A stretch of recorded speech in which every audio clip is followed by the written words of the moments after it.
सबसे पहले बात चेयरमैन तहरीक इंसाफ इमरान खान की। कहते हैं अगर 2/3 अक्सरियत नहीं होगी तो आइंदा हुकूमत नहीं लूंगा।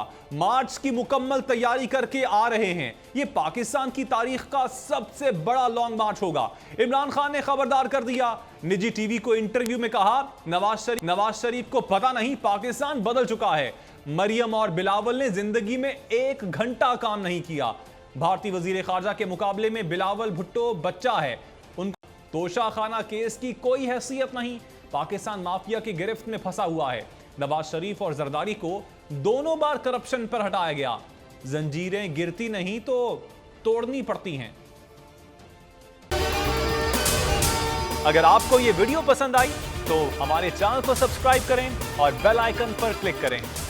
एक बार फिर नंबर 1 बोल न्यूज ने एक बार फिर सारे रिकॉर्ड तोड़ दिए। 8 दिन के अंदर अंदर लॉन्ग मार्च का ऐलान हो जाएगा। इलेक्शन पे तवज्जो करते और उसके बाद जो है हम इसको निपटेंगे। बोल का प्रोग्राम नेशनल डिबेट 11 बजे की स्लॉट में सबसे ज्यादा देखा गया। बंद गली में तो नहीं फंस गए हैं कि फाइनल कॉल की अनाउंसमेंट ही नहीं होके दे रही। वो बंद गली पहुंचते पहुंचते वजीर आज़म की कुर्सी तक पहुंच गए। 68% सार्वजनिक ने सिर्फ बोल देखने का इंतखाब किया क्योंकि बोल है नंबर 1। सबसे ज्यादा व्यूज, सबसे ज्यादा रील्स और सबसे ज्यादा रेटिंग के साथ बोल अब भी नंबर 1 पोजीशन पर बरकरार। सब्सक्राइब करें और बेल दबाएं ताकि कोई खबर रह न जाए।